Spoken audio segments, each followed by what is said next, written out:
कभी भी कोई डॉक्टर आपको कहता है कि हार्ट की आर्टरीज में, वेन्स में ब्लॉकेज है, 70% तक है, तब तो आप बिल्कुल हंसी खुशी रहिए, कोई चिंता की बात नहीं। 75 है, 80 है, 85 है, तो आप चिंता करिए और इस ब्लॉकेज को निकालने के लिए कुछ काम शुरू करिए। आप बोलेंगे ऑपरेशन है, ऑपरेशन उसका इलाज नहीं है। क्यों इलाज नहीं है मैं बताता हूं आपको। ऑपरेशन होता क्या है? एक ऑपरेशन है जिसमें आपको एंजियोप्लास्टी किया जाता है। एंजियोप्लास्टी में क्या होता है कि मैंने बताया ये जो एक तरह की आर्टरी है, मान लीजिए इसमें से ब्लड जाना है और ये रुक गई है, तो डॉक्टर एक छोटी सी स्प्रिंग है वो आपके आर्टरी में डालेगा, कट करेगा, यहां से आर्टरी को उठाएगा और स्प्रिंग उसमें इंसर्ट कर देगा। और स्प्रिंग इतनी बड़ी होती है, वो जो बॉल पेन में आपने देखा है कि स्प्रिंग होती है, एग्जैक्टली वही स्प्रिंग, एग्जैक्टली वही स्प्रिंग, बस उसपे मेडिकेशन किया हुआ होता है, दवा उसपे लपेटी हुई होती है। वो स्प्रिंग 10 रुपए की बनती है, लेकिन आपके हार्ट में डलने के बाद उसकी कीमत 2 लाख रुपए हो जाए, सिर्फ 10 रुपए की बनती है। आपको हैरानी होगी ये जानकर कि इतनी लूट मची है। हाँ, इतनी ही लूट मची है इस देश में। 10 रुपए की चीज को आपके हार्ट में डाल के वो कहेगा कि अब तो 2 लाख का बिल हो गया, 2.5 लाख का बिल हो गया, 3 लाख का बिल हो गया। आपको पता नहीं है, आप क्रॉस चेक नहीं करते और हम ये मान के बैठे हैं कि ये तो भगवान है जो डॉक्टर है। लेकिन आपको मालूम नहीं है कि भगवान जब होता था डॉक्टर तब होता था, अब नहीं है। अब तो वो शैतान से भी ज्यादा खतरनाक है। भगवान फिर भी आपकी जान ही लेगा, ये तो इतना शैतान है कि जान भी लेगा, पैसे भी निकाल लेगा आपके घर से।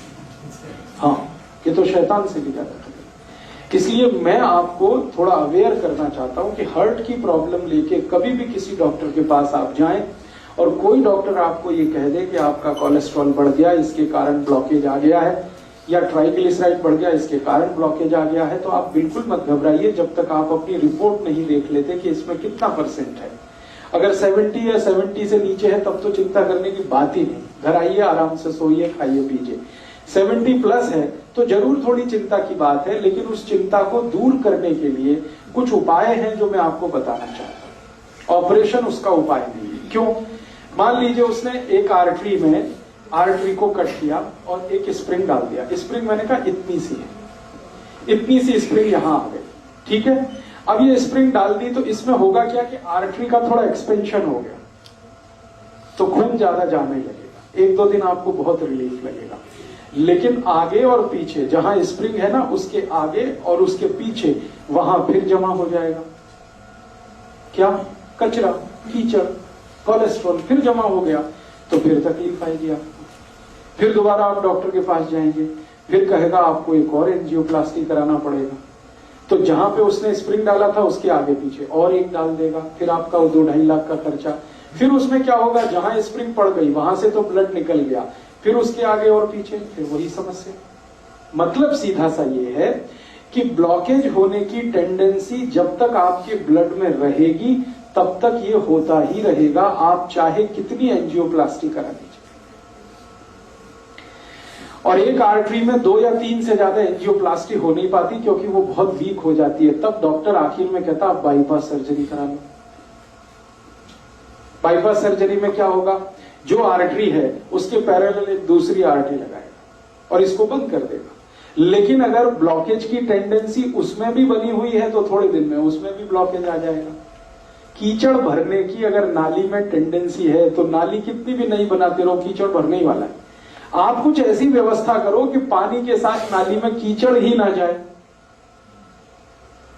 ब्लड में कोलेस्ट्रॉल बढ़े ही नहीं, ट्राइग्लिसराइड बढ़े ही नहीं। और कोलेस्ट्रॉल बढ़े तो वो बढ़े जो अच्छा वाला है, जिसको हम HDL कहते हैं। खराब वाला क्यों बढ़े, LDL और VLDL। तो मूल बात जो हमें समझने की है वो ये कि हार्ट की प्रॉब्लम में कभी भी आपको डायग्नोसिस कर दिया किसी डॉक्टर ने कि आपको हार्ट अटैक आने वाला है, हार्ट फेल होने वाला है, कार्डियक अरेस्ट होने वाला है क्योंकि आपकी आर्टरीज में यहां ब्लॉकेज है, यहां ब्लॉकेज है, तो इसमें चिंता नहीं करना है, चिंतन करना है। चिंता करेंगे आप, घबराएंगे, घबराहट में वो सारे पैसे आपके निकाल लेगा, क्योंकि यही आपका वीक पॉइंट है। आप चिंतन ये करिए कि मेरे ब्लड में जो खराब कोलेस्ट्रॉल है वो बढ़ क्यों रहा है, ये कम हो जाना चाहिए। अब ब्लड में खराब कोलेस्ट्रॉल बढ़ने से ही ब्लॉकेज है, तो खराब कोलेस्ट्रॉल बढ़ने के कारण जान लीजिए। किन कारणों से खराब कोलेस्ट्रॉल बढ़ता है और किन कारणों से अच्छा कोलेस्ट्रॉल बढ़ता है।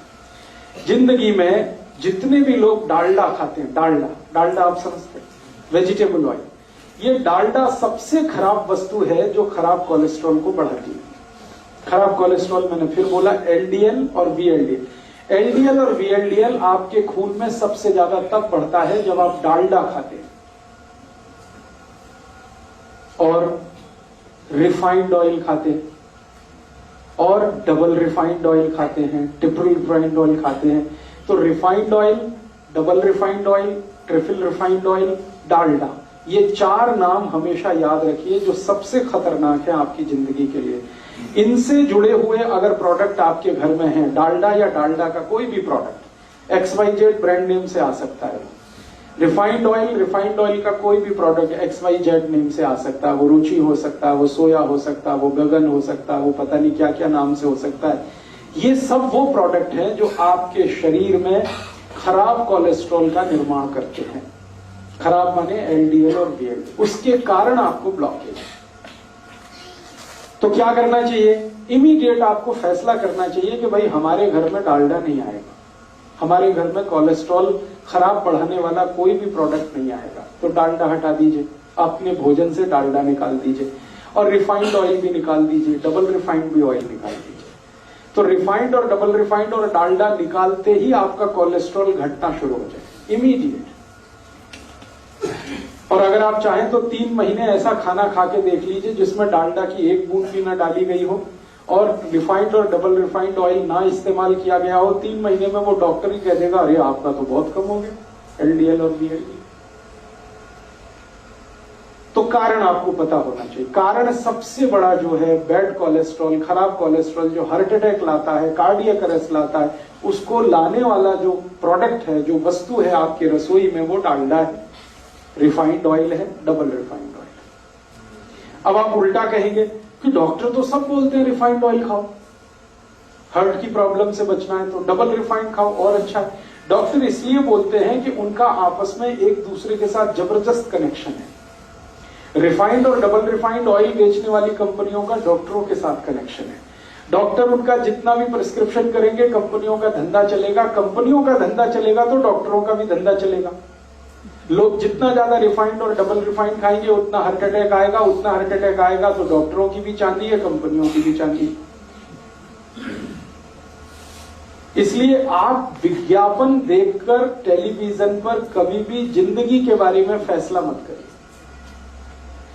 टीवी पर ऐसे ऐसे विज्ञापन आते हैं, कोई पत्नी अपने पति के बारे में बात करती हुई कहती है कि इनको तो ये तकलीफ है तो मैं उसी दिन से सोया वनस्पति ऑयल ले आई, तो ये ऑयल ले आई, तो वो ऑयल ले आई। बस यही खतरनाक, क्योंकि एक भी विज्ञापन सच नहीं होता और सच विज्ञापन करने की उनकी कोई जवाबदारी नहीं है, क्योंकि सरकार ने उनको झूठ बोलने का लाइसेंस दिया है। एक भी विज्ञापन सच नहीं होता और सच बात विज्ञापन में बताई नहीं जाती। तो आप टीवी विज्ञापन देखकर कभी भी ये डिसाइड मत करिए कि हमारे घर में क्या लाना है क्या नहीं लाना है। वो ऑयल के बारे में है तब तो बहुत कॉशियस है। तो आप जैसे ही डालडा हटाएंगे, जैसे ही ये रिफाइंड और डबल रिफाइंड ऑयल हटाएंगे, 3 महीने आप देशी घी में खाना बना के खा लीजिए, देशी घी। आप देखेंगे आपका कोलेस्ट्रॉल कम होना शुरू हो जाएगा, ट्राइग्लिसराइड कम होना शुरू हो जाएगा।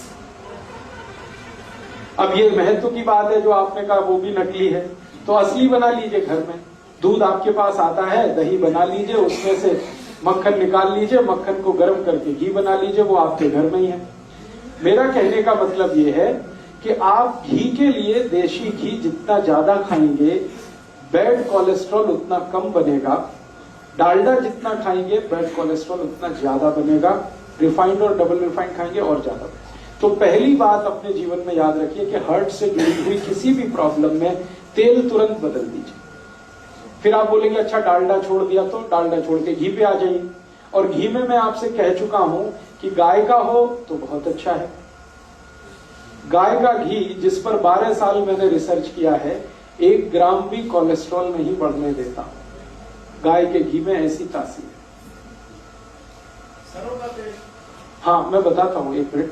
गाय का घी 12 साल तो मैं रिसर्च कर लिया, हजारों साल हमारे ऋषि मुनियों ने रिसर्च कर लिया। गाय का घी 1 ग्राम भी कोलेस्ट्रॉल किसी का बढ़ने नहीं देता, कितना भी खा लें आप, 1 ग्राम भी नहीं बढ़ने देता। बढ़ने देता है जो घी वो भैंस का है। तो जिनको हार्ट की प्रॉब्लम है उनको भैंस का घी तो छोड़ ही देना अच्छा है, गाय का घी कहीं से अरेंज करना। अब आप बोलेंगे गाय नहीं है तो गाय लाइए, गौशाला है पटियाला में, वो गौशाला वालों से निवेदन करिए, वो देशी गाय पालेंगे, आपको घी भी देंगे, दूध भी मिलेगा। ये सारी समस्याओं का समाधान हम कर सकते हैं। बात जो मोटी समझने की है वो गाय के घी की है। दूसरी जानकारी कि आपके घर में तेल एकदम शुद्ध लाइए। ये जो रिफाइंड तेल है ना ये छोड़ दीजिए, शुद्ध तेल लाइए। शुद्ध तेल कैसा? सरसों आपके बाजार में मिलती है, सरसों लेके जाइए, तेल निकालने वाली मशीन को दीजिए कि भाई मेरा तेल निकाल के दो। तो जिस कंडीशन में वो तेल निकाल के देता वही शुद्ध है। ज्यादा से ज्यादा उसको फिल्टर करा लीजिए। एक फिल्टर्ड ऑयल आता है और एक रिफाइंड ऑयल आता है। रिफाइंड ऑयल गलती से भी मत लाइए, फिल्टर्ड लाइए। फिल्टर माने छान के, बस इतना ही है, उसमें कुछ केमिकल मिक्सिंग नहीं है। तो आप फिल्टर ऑयल लाएंगे, सरसों का लाएं तो, नारियल का लाएं तो, मूंगफली का लाएं तो, तिल का लाएं तो, जो तेल आप खाते हैं। वैसे आपके लिए सबसे अच्छा तेल सरसों का ही है, क्योंकि हम नॉर्थ बेल्ट में जितने भी लोग रहते हैं सबके लिए सरसों बहुत अच्छी है। तो सरसों का तेल तो सबसे ही अच्छा है, लेकिन कोई लोग ऐसे भी हैं जो नारियल का तेल खाते हो या मूंगफली का खाते हो या तिल का खाते हो, उनके लिए भी मेरा यही रिक्वेस्ट है कि शुद्ध तेल लाइए। नारियल का लाएं तो, तिल का लाएं तो, मूंगफली का लाएं। तो आप कहेंगे वो बहुत गाढ़ा होता है। मैं आपको एक जीवन का ऐसा सच बताना चाहता हूं जो डॉक्टर जानता है लेकिन वो बताता है। तेल जितना गाढ़ा होगा उतना अच्छा, दूध जितना पतला होगा उतना अच्छा। तेल जितना गाढ़ा होगा उतना अच्छा, दूध जितना पतला होगा उतना अच्छा। अब पतला दूध आपको चाहिए तो वो गाय पे ही मिलेगा, भैंस का तो नहीं मिलेगा। और गाढ़ा तेल चाहिए तो शुद्ध तेल ही गाढ़ा होता है, रिफाइंड तेल तो बिल्कुल पानी के जैसा है। तेल को जब शुद्ध रूप में हम प्राप्त करते हैं, फिर इसको रिफाइन करने के लिए जो केमिकल्स मिक्स किए जाते हैं वो खतरनाक है हार्ट के लिए। वो सब हमारे एलडीएल और वीएलडीएल को बढ़ाने वाले हैं वो सारे। मेरे कुछ मित्र हैं जो डॉक्टर हैं, हार्ट स्पेशलिस्ट हैं, अलग अलग गांव में, माने अलग अलग शहरों में काम करते हैं। हम सबका एक ग्रुप है। हमने एक ग्रुप स्टडी किया पिछले 10 साल कि जिसके क्लिनिक में, जिसके पास भी हार्ट अटैक का पेशेंट आता है, ऑपरेट करने के पहले उसका पूरा हिस्ट्री लेना, तब ऑपरेशन करना। और हिस्ट्री में पहला ही सवाल हम पूछते हैं, तेल कौन सा खाते हो? तो 10 साल जितने भी मरीजों के बारे में हमने जानकारी इकट्ठी की, 90% मरीज वो थे जिनको हार्ट अटैक आया और रिफाइंड तेल खाते, और डबल रिफाइंड खाते उनको और जल्दी आता है। और जो मरीज हमको आके बोलते हैं कि जी हम तो शुद्ध तेल खाते हैं, प्योर तेल खाते हैं, वो सिर्फ 10% ही है। माने 90% खतरा ज्यादा है हार्ट अटैक होने का जब आप रिफाइंड तेल खा रहे हैं, डालडा खा रहे हैं, डबल रिफाइंड खा रहे हैं। तो तेल बदल दीजिए, घी बदल दीजिए। डालडा की जगह देशी घी लाइए। देशी घी गाय का होगा तो बहुत अच्छा है, नहीं तो भैंस का ला रहे हैं तो मात्रा थोड़ी कम करिए, ज्यादा मत खाइए। जितना खा सकते, जितना पचा सकते हैं उतना ही खाइए। ये महत्व की बात है कि घी, देशी घी कभी भी गाय का होगा तो 1 ग्राम भी कोलेस्ट्रॉल नहीं बढ़ाएगा। इसमें आप बिल्कुल बेफिक्र रहिए, क्योंकि 10 साल मैं कर चुका हूं ये काम, और मुझसे पहले पुराने वैद्यों ने सैकड़ों साल ये काम करके देखे। हमारे पुराने जमाने का याद करिए, हमारे दादा दादी, नाना नानी आधा आधा कटोरी घी खाते, किसी को हार्ट अटैक नहीं था। हाँ, बस यही बात है महत्व की। मेहनत भी करते थे, खेत में जाते थे, हल चलाते थे, कुदाली चलाते थे, 10-10 किलोमीटर पैदल जाते थे, कंधे पर वजन रख के चले जाते थे, तो मेहनत उनकी होती थी। इसका मतलब ये है कि प्रॉब्लम जो है वो घी के साथ नहीं है, प्रॉब्लम आपके एटीट्यूड के साथ है कि आप अगर मेहनत कर रहे हैं तो घी बिल्कुल पचेगा, आपको चिंता मत करिए। आप कुछ भी मेहनत नहीं कर रहे हैं तो वही घी मारेगा फिर आपको। तो घी का कसूर नहीं है, कसूर आपका है। आप मेहनत नहीं करते। छोटे छोटे काम में भी हम मेहनत से अब चुराने लगे हैं अपना जी। ट्रैक्टर आ गया तब से तो और ज्यादा जी चुराना हमने शुरू कर दिया है। हर काम के लिए और स्कूटर या मोटरसाइकिल यूज करते हैं, कार यूज करते हैं। सब्जी भी लेने जाएंगे तो उसके लिए हमें ये सब लगता है। पैदल चलना हमारा इतना कम हो गया है, पहले बहुत पैदल चला जाता था, साइकिलें होती थी, पैदल चलते थे। तो ये सब फिजिकल वर्क पहले था, अभी बहुत कम है। तो इसमें घी का क्या दोष है? आप घी को गाली क्यों देते हैं? अपने को गाली दीजिए ना, हम मेहनत नहीं करते, हम निकम्मे हो गए, हम कामचोर हो गए, इसलिए ये प्रॉब्लम। इसमें घी का कोई दोष नहीं।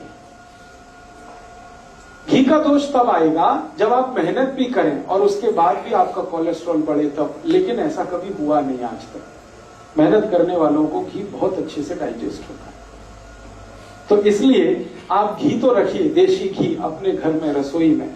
डालडा निकालिए, रिफाइंड और डबल रिफाइंड हटाइए, तो तुरंत आपका कोलेस्ट्रॉल घटना शुरू हो जाएगा। दूसरी एक जानकारी मैं कल दे चुका हूं आपको, रिपीट कर रहा हूं। जैसे ही नमक बदल देंगे आपका कोलेस्ट्रॉल कम हो जाएगा। नमक कल मैंने बताया, समुद्री नमक छोड़कर आप सीधा नमक पे आ जाएंगे, काले नमक पे आ जाएंगे, कोलेस्ट्रॉल अपने आप गिरने लगेगा, ट्राइग्लिसराइड गिरने लगेगा। तो ये दूसरी बात याद रखिए। और तीसरी बात ये याद रखिए कि जितनी ज्यादा छिलके वाली दाल और छिलके वाली सब्जियां खाएंगे उतना ही कोलेस्ट्रॉल आपका घटता चला जाएगा। छिलके वाली दाल और छिलके वाली सब्जियां, जैसे लौकी है, तोरई है, टिंडा है, कद्दू है, करेला है, इन सब सब्जियों में हम छिलका उतारते हैं। ये मत उतारिए, छिलका उतारना बंद कर दीजिए, क्योंकि सब्जियों का सबसे ज्यादा प्रोटीन छिलके में है और फाइबर भी छिलके में।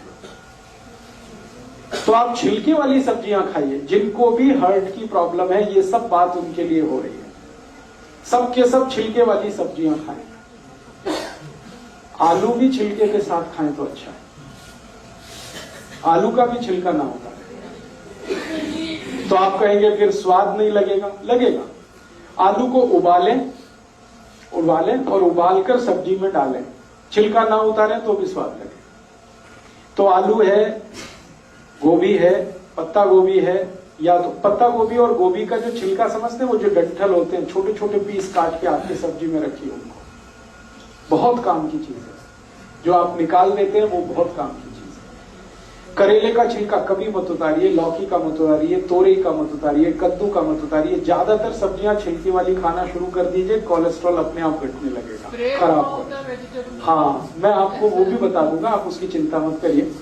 छिलके वाली सब्जियां भरपूर खानी है, छिलके वाली दालें खानी है।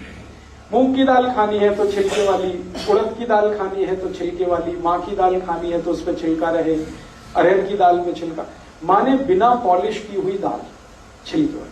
और चावल भी आप खाइए, वो भी छिलके वाला।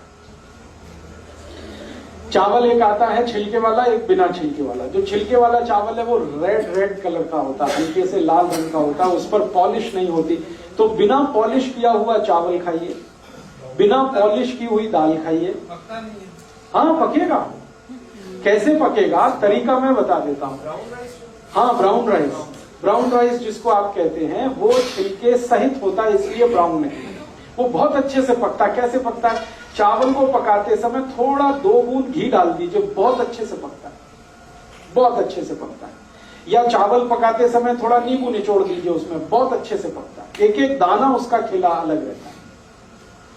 तो छिलके वाला चावल, छिलके वाली दालें, छिलके वाली सब्जियां, ये सब खाना है हर उस मरीज को जिसको कोलेस्ट्रॉल बढ़ा है, हार्ट के अटैक आने की संभावना है, या आर्टरीज और वेन्स में कचरा जमा हो गया। 3 बातें हुई। चौथी बात और एक जानकारी दे दूं कि जो रोटी आप खा रहे हैं, रोटी मोटे अनाज की खाइए। जितना मोटा अनाज उतना ही हार्ट के लिए अच्छा। जैसे मक्की है, बहुत अच्छी है हार्ट के लिए। बाजरी है, बहुत अच्छी है हार्ट के लिए। ज्वारी है, बहुत अच्छी है हार्ट के लिए। गेहूं उतना अच्छा नहीं है हार्ट के लिए। अगर गेहूं खाना ही है तो अकेला गेहूं मत खाइए, उसमें मिक्स करिए। क्या मिक्स करें? थोड़ा चना मिक्स कर दीजिए, थोड़ा सोयाबीन, थोड़ी ज्वारी, ऐसी चीजें मिक्स करिए जो मोटे अनाज में आती है। फिर उसकी रोटी बनाइए। मिस्सी रोटी कहते हैं, या क्या रोटी कहते हैं? मिस्सी रोटी, यस, वो खाइए आप। गेहूं की रोटी कभी भी मत खाएं, ना खाएं वो सभी पेशेंट जिनको हार्ट की प्रॉब्लम है। मिस्सी रोटी खाएं, मोटी रोटी खाएं। और जब गेहूं आप पीसने के लिए लेके जाते हैं चक्की पर, और गेहूं के साथ बहुत सारी चीजें, तो उसको बोल करके मेरा आटा मोटा पीसो, बारीक मत पीसो। और बिना रोले तो हाँ, मेरा आटा मोटा पीसो, बारीक मत पीसो, और वो आटा घर में लाके कभी भी छलनी से छानना नहीं, क्योंकि उसकी जो चोकर आपने निकाल दी वही आपके हार्ट को बचाने वाली है। जो ऊपर के छिलके हैं, जो चोकर है, वही आपके खून को पतला करती है। तो इसलिए इस तरह से आप अपने लाइफ को थोड़ा एडजस्ट करिए। अगर हार्ट की प्रॉब्लम, अगर आपने ये सब शुरू कर दिया और थोड़ी 2-3 चीजें और अगर कर सकें तो बहुत अच्छा है। शाम को मैंने कहा खाने के बाद कम से कम 1000 कदम पैदल चलना, आपको वॉकिंग करना शाम को बहुत जरूरी है। दोपहर के खाने के बाद आराम करना बहुत जरूरी है, थोड़ा वज्रासन में बैठना बहुत जरूरी है। ये सब करते हुए अगर आपने अपने आप को ढाल दिया तो मैं आपको स्टाम्प पेपर पर लिख के देता हूं, जिंदगी में कभी भी हार्ट अटैक नहीं आएगा, कितना भी कोलेस्ट्रॉल बढ़ा हुआ रहने दो। और लगातार आप इस हैबिट में आ जाएंगे जो मैं बता रहा हूं, तो आपका 6-8 महीने में कोलेस्ट्रॉल अपने आप ही खत्म हो जाएगा। आप हैरान हो जाएंगे कैसे हो गया, आपने फूड हैबिट्स थोड़ी सी चेंज की, वो हो गया। जो खराब कोलेस्ट्रॉल बढ़ाने वाली चीजें हैं वो हटाते गए, और जो अच्छा कोलेस्ट्रॉल बढ़ाने वाली चीजें उनको बढ़ाते गए, आप ठीक हो गए। तो बिना मेडिसिन के, बिना ट्रीटमेंट के, बिना ऑपरेशन के आप अपने हार्ट की प्रॉब्लम को ऐसे ठीक करें। अब आप बोलते हैं इसमें और कुछ कर सकते हैं, हाँ, और अगर कुछ कर सकते हैं तो कर लीजिए। कुछ ऐसी चीजें खाइए जो कल से मैं बात कर रहा हूं, जो एल्कलाइन है। सारी एल्कलाइन चीजें खून को गाढ़ा होने से बचाती हैं और पतला बनाती हैं। तो आप बोलेंगे क्या खाएं, बहुत सारी चीजें हैं हमारे आसपास। सबसे एल्कलाइन चीज है हमारे भोजन में या आसपास की रसोई में और पड़ोस में, आंवला। भरपूर आंवला खाइए। अब भरपूर आंवला खाने से मतलब नियमित रूप से आंवला खाइए, ये नहीं कि 1-2 किलो एक बार में खा जाए। भरपूर खाने का माने नियमित खाइए, 6 महीने, 8 महीने, साल भर 2 आंवले रोज खाइए। जिनको भी हार्ट की प्रॉब्लम है, ड्राई खा लें, चटनी बना के खा लें, मुरब्बा बना के खा लें। फिर कोई बोलेगा मुझे डायबिटीज भी है और हार्ट की भी प्रॉब्लम है, तो जो डायबिटिक है वो मुरब्बे वाले आंवले को पानी में धो के उसे खा लें। आंवले की कैंडी आती है उसे खा लें। आंवला किसी भी रूप में खाना, दो बहुत खून को व्यवस्थित करता है आंवला, एक चीज। दूसरी और चीज क्या खा सकते हैं, अगर आपकी थोड़ी भी कैपेसिटी है खर्चा करने की, तो आप ये एलोवेरा जूस पी लें। बहुत एल्कलाइन है और खून को एकदम व्यवस्थित कर देता है। एलोवेरा जूस आसानी से उपलब्ध है, पटियाला में मिलता है। गुरप्रीत भाई से आप संपर्क कर लें, उनके पास व्यवस्था है। और भी कहीं मिलता हो, स्वामी रामदेव जी के यहाँ मिलता है, वहां से भी आप ले सकते हैं। एलोवेरा फ्रेश कितना खाया जा सकता है? हाँ, एलोवेरा फ्रेश अगर खाना चाहते हैं तो बहुत ही बढ़िया होगा, जूस से भी अच्छा होगा। एलोवेरा फ्रेश खाने का तरीका बता देता हूँ। उसका जो पत्ता आता है ना, वो काट के ऊपर वाला छील लेना, उसको छिलका उतारना। हाँ, उतारना खाने के लिए। फिर अंदर का जो गूदा है, फल, वो चबा के खा लीजिए। एक दिन में 10 से 15 ग्राम से ज्यादा मत खाइए। बहुत कड़वा है, बहुत तीखा है। उसको ग्राइंड करके पानी में, हाँ, ले सकते हैं, ग्राइंड करके पानी में ले सकते हैं, उसकी चटनी ले सकते हैं, चबा के खा सकते हैं, कैसे भी खा सकते हैं। अचार आता है तो अचार खा लीजिए। सर उसका जो छिलका है, दूसरी चीजों का तो छिलका खाना है। हाँ, एलोवेरा का छिलका ही एक है जिसको आप डाइजेस्ट नहीं कर सकते। वो डाइजेस्ट आप कर नहीं पाएंगे, इसलिए मैंने उतरवा दिया। बाकी सभी छिलके आप डाइजेस्ट कर पाते हैं। तो एलोवेरा का गूदा ले लीजिए। ऐसे ही हमारे पास बहुत एल्कलाइन चीज है, गाजर। अभी 4 महीने गाजर का सीजन आ गया, खूब गाजर खा लीजिए। माने नियमित रूप से, खूब जहां भी मैं शब्द इस्तेमाल करूंगा, नियमित रूप से 3-4 महीने खा लीजिए। 2 गाजर रोज, 3 गाजर रोज चबा के खा लीजिए। बहुत एल्कलाइन है गाजर। मूली है जी, डायबिटीज वाले जरूर खा लें। भगवान का बनाया हुआ कोई भी मीठा पदार्थ डायबिटीज वाले खूब खाएं। आदमी का बनाया हुआ कुछ ना खाएं। ये सारी खतरनाक बीमारी आदमी के बनाए हुए मीठे पदार्थ में, जिसमें वो चीनी डाल देते हैं। गाजर भगवान की बनाई है, आप खूब खाएं जी। जूस के लिए उसके प्रिस्क्राइब है बॉटल के ऊपर 30 ml to 50 ml आप ले। 30 ml की तो जरूरत नहीं है, वो उन्होंने प्रेस्क्रिप्शन दिया है, शायद वो बहुत हाई डिग्री किसी पेशेंट को ध्यान में रख के। मैं आपको कह रहा हूं कि 10 से 15 ml ही पर्याप्त है। 30 ml बहुत ज्यादा है, नॉर्मल आदमी के लिए ठीक नहीं।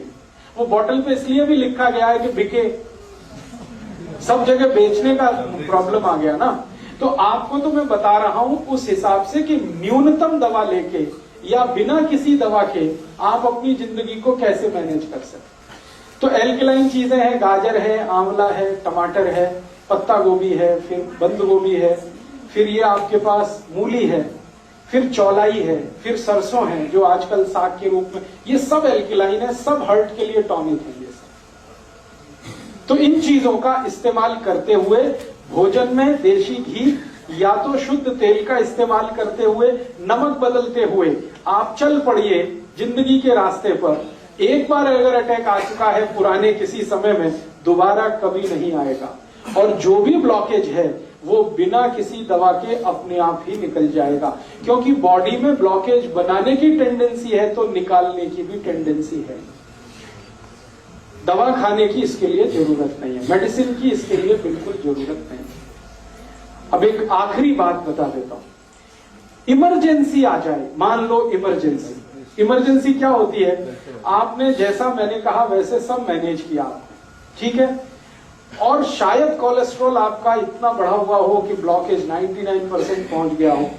उस कंडीशन में उसको रिड्यूस होने में 6-8 महीने लगते हैं। इस बीच में कभी इमरजेंसी आ गई तो, इमरजेंसी माने अटैक ही आ गया मान लो, तो भी घबराइए मत। मैं आपको एक जानकारी देना चाहता हूं कि 99% पेशेंट में ऑटोमेटिक बाईपास होता है। भगवान ने ऐसी व्यवस्था बनाई है शरीर में, ऑटोमेटिक बाईपास होता है, डॉक्टर नहीं करता, खुद ही होता है। कैसे होता है? मान लो मैं थोड़ी देर फिर पुरानी बात पे आता हूं, ये एक आर्टरी है, ये पूरी तरह से बंद हो गई, अब इसमें से ब्लड सप्लाई नहीं हो रहा है, तो ये जो बंद हो गई ना, इसके पैरेलल एक खुली हुई आर्टरी रहती है हमेशा। हर एक आर्टरी के पैरेलल एक दूसरी है, हर एक वेन्स के पैरेलल एक दूसरी वेन है। वो उसी समय के लिए भगवान ने दे रखी है कि ये बंद हो जाए तो दूसरी अपने आप खुल जाएगी, ऑटोमेटिक बाईपास हो जाएगी। इसलिए घबराइए मत, डरिए, भगवान ने बहुत सुरक्षा बनाई है आपके लिए। अब जान के रखिए इस बात को कि हो सकता है ऑटोमेटिक बाईपास हो जाए और आप डॉक्टर के यहाँ एडमिट हो, डॉक्टर को भी मालूम है कि इनका बाईपास हो चुका है, फिर भी वो कहेगा कि आपको तो बाईपास करना है, तो वो यहां से काट के फिर सिल देगा और कहेगा मैंने बाईपास कर दिया, मुझे पैसे दे दो। और हो सकता है उसने कुछ नहीं किया हो, क्योंकि बाईपास तो ऑटोमेटिक हो चुका है। ये सभी के शरीर में होता है, हर एक व्यक्ति के शरीर में होता है। हृदय की व्यवस्था ऐसी भगवान ने बनाई। तो ऑटोमेटिक बाईपास 99% केसेस में होता है। 1% केस में नहीं हो पाता जब हार्ट फेल हो जाता है, उसी समय नहीं हो पाता, बाकी तो अटैक में तो होता ही है। इसलिए वहां भी ऑपरेशन की जरूरत नहीं है। हाँ, एक चीज जरूर ध्यान रखिए कि मान लीजिए इमरजेंसी है, आपको बहुत तेज पेन हो रहा है, एंजाइना का माने अटैक का, रात के 2:30-3 बजे के आसपास ही ये आता है। क्यों आता है वो जानना बहुत इंटरेस्टिंग है। शरीर के जितने ऑर्गन्स है ना, इंटरनल ऑर्गन्स, हार्ट है, किडनी है, लीवर है, इन सब का वर्किंग जो काम करने का एक खास समय है। एक खास समय पर हार्ट बहुत ज्यादा काम करता है, एक खास समय पर किडनी ज्यादा काम करती है, एक खास समय पर लीवर ज्यादा काम करता है। उसकी मैंने लिस्ट दी है, बाहर एक किताब है, 2 किताबों में ये लिस्ट है पूरी। आपका स्वास्थ्य आपके हाथ और अहिंसात्मक चिकित्सा, 2 किताबों में हर एक ऑर्गन का टाइम पीरियड मैंने दिया हुआ है कैलकुलेट करके कि ये हार्ट है, इसके काम करने का समय ही है 2:30 बजे से 4:30 बजे तक। ये ज्यादा काम करता है, बाकी समय काम नहीं करता ऐसा नहीं है, कम करता है। इसी तरह किडनी का समय है, इसी तरह लीवर का समय। तो जब ज्यादा काम करने का समय है हार्ट का, अटैक उसी समय आएगा। तो ज्यादातर अटैक 99% सुबह 2:30 बजे से 4:30 बजे के बीच में ही आते हैं। उस समय के लिए क्या करें?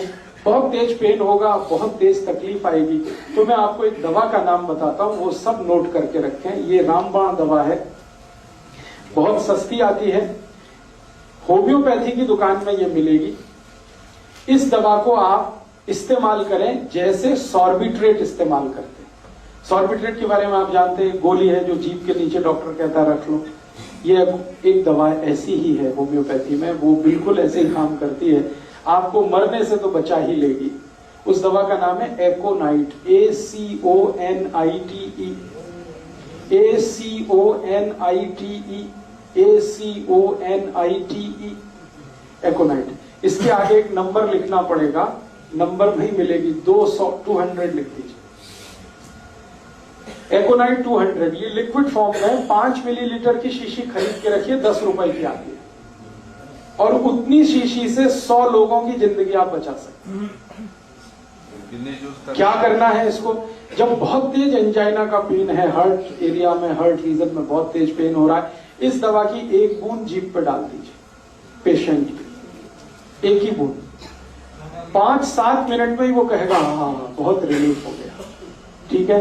फिर एक और बूंद डाल दीजिए 5-7 मिनट के बाद, फिर कहेगा और रिलीफ हो गया, और एक बार डाल दीजिए। बस 3 बार डाल के छोड़ दीजिए और भूल जाइए, और उसको भी कह दीजिए कि तुम भी भूल जाओ, फिर कुछ प्रॉब्लम नहीं है।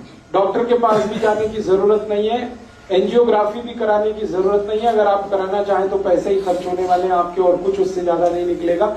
आपने उसको रोक लिया मरने से, अब क्या करना है वो मैं पीछे सब बता चुका हूं। उसका घी बदलवाइए, उसका तेल बदलवाइए, उसका दूध बदलवाइए, भैंस का पी रहा है तो गाय का लाइए, घी ला रहा है तो गाय का लाइए, फिर उसको कहिए नमक बदलो, फिर छिलके वाली दालें शुरू करो, छिलके वाली सब, ये सब उसको शुरू कर दीजिए उसकी डाइट, और 5-6 महीने के बाद वो बिल्कुल नॉर्मल हो जाएगा। सेकंड ड्रॉप 5 से 7 मिनट्स के 5 to 7 मिनट्स, एक ड्रॉप डाला 5 to 7 मिनट, दूसरा डाल दिया 5 to 7 मिनट, तीसरा डाल दिया, बस 3 ड्रॉप डाल के छोड़ दें।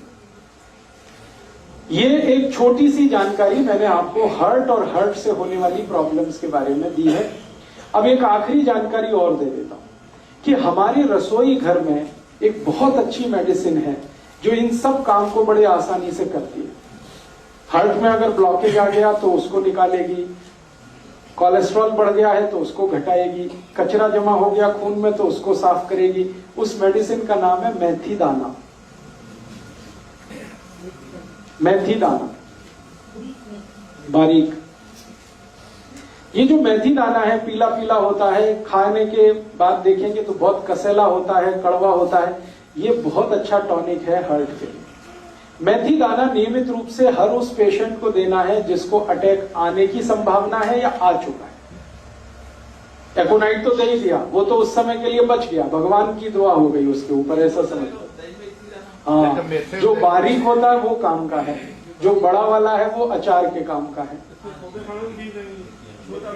छोटा मेथी दाना वही काम का है। अब इसको खाना कैसे है, हर उस पेशेंट को ये देना पड़ेगा जिसको ब्लड में कोलेस्ट्रॉल ज्यादा है, ट्राइग्लिसराइड ज्यादा है, कचरा जमा हो गया, कीचड़ भर गया, उसको साफ करने के लिए 1 चम्मच छोटा वाला मेथी दाना 1 गिलास गर्म पानी में रात को रखना, रात भर उस पानी को रखना, सवेरे वो पानी सिप सिप करके पीना, क्योंकि पानी पीने का नियम जो बताया वो ध्यान रखना, और मेथी दाना चबा के खाना, बस इतना सा काम।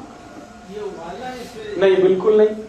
रात को गर्म पानी में 1 गिलास, कांच का गिलास रहना चाहिए, उसमें 1 छोटा चम्मच मेथी दाना, छोटा मेथी दाना वो डाल के रख दीजिए, रात भर रखा रहने दीजिए, सवेरे पानी को सिप सिप करके पी लीजिए और उस दाने को चबा के खा लीजिए। हाँ, डालते समय पानी गर्म जरूरी है। दोबारा पीते वक्त पानी गर्म करने की जरूरत नहीं, क्योंकि वो मेथी से ही बहुत गर्म हो चुका है, तासीर बदल जाती है उस पानी की, रंग बदल जाता है, आप देखेंगे पानी पीला हो जाएगा। लगभग 3 से 4 महीने लगातार, 90 से 120 दिन लगातार। फिर क्या करना है, 90% केसेस तो इतने में ही ठीक हो जाते हैं, 90 से 120 दिन में, लेकिन 10% केसेस ज्यादा कॉम्प्लिकेटेड है तो उनको शायद ज्यादा चलाना पड़ेगा। तो मेथी दाने का एक नियम है, वो ये कि 90 से 100 दिन देने के बाद 15-20 दिन के लिए उसको ब्रेक दे दीजिए, 15-20 दिन के, और फिर वापस 90 दिन चला सकते हैं। तो 2 बार से ज्यादा शायद रिपीट मैंने आज तक किसी पेशेंट को नहीं किया, 2 रिपीटिशन में ही सब क्लियर कर देते। अब मेथी दाने में कुछ ऐसे केमिकल्स हैं जो खून को बहुत अच्छे से साफ करते हैं। साफ माने खून में जो कीचड़ वाला हिस्सा है, बैड कोलेस्ट्रॉल, वो सब खत्म कर देते हैं मेथी दाने के केमिकल्स। तो ये हमारे रसोई की बहुत अच्छी एक दवा है। और एक अच्छी दवा बता देता हूं, इसी के साथ चाहे तो वो ले सकते हैं, नहीं तो ये या वो दोनों में से कोई एक ले सकते। स्वामी जी अक्सर वो आपको बताते हैं लौकी का रस, ये लौकी का रस भी वही काम करता है जो मेथी दाना करता है।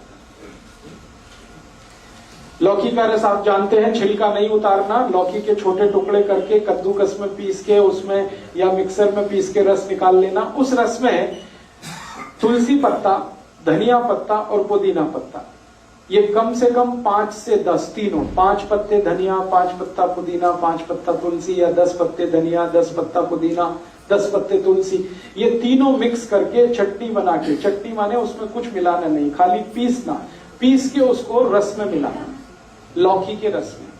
और इस रस की मात्रा 1 कप माने 150 ml। फिर से रिपीट करता हूं, लौकी का रस निकालना है बिना छिलका उतारे, और उसमें 5 से 10 पत्ते धनिए का, 5 से 10 पत्ते पुदीने का, 5 से 10 पत्ते तुलसी का, तीनों पीस के डालना है। 1 कप रस होगा और इसमें तीनों पत्ते पीस के डाल दिए। अब ये पीना है। इसको सबसे अच्छा पीने का समय है सवेरे खाली पेट, और अगर सवेरे खाली पेट कोई नहीं पी पाता, कारण कुछ भी हो उसका, तो दोपहर को खाने के बाद तो जरूर लेना है। शाम को ये नहीं ले सकते।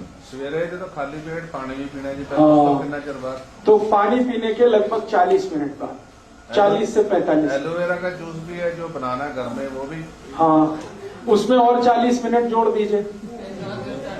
पानी ले लीजिए, एलोवेरा जूस ले लीजिए, फिर 40 मिनट जोड़ के और आप ये रस ले लीजिए लौकी का। और अगर कुछ लेना है तो 40-45 मिनट गैप रखिए। हर एक दवा से दूसरी दवा के बीच में 40 मिनट से लेकर 1 घंटे का गैप बहुत जरूरी है।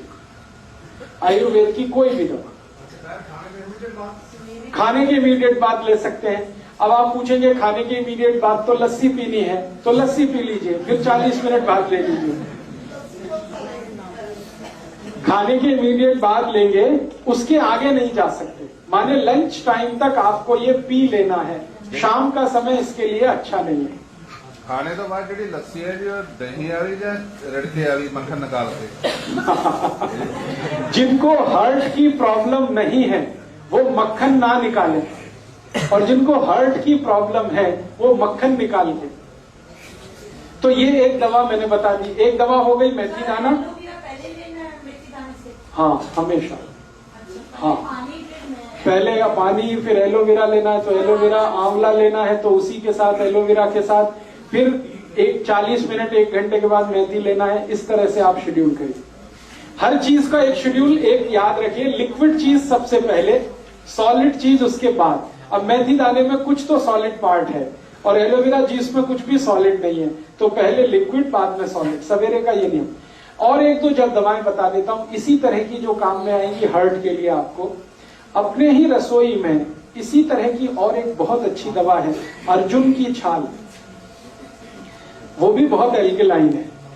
इस अर्जुन की छाल का पाउडर आता है, आप उसको यूज करिए हार्ट के प्रॉब्लम के लिए। जिनको भी है कोलेस्ट्रॉल ज्यादा या ट्राइग्लिसराइड ज्यादा या खून में कीचड़ जमा, जो मैंने बोला था, अर्जुन की छाल बाजार में मिलती है, 30-40 रुपए किलो है।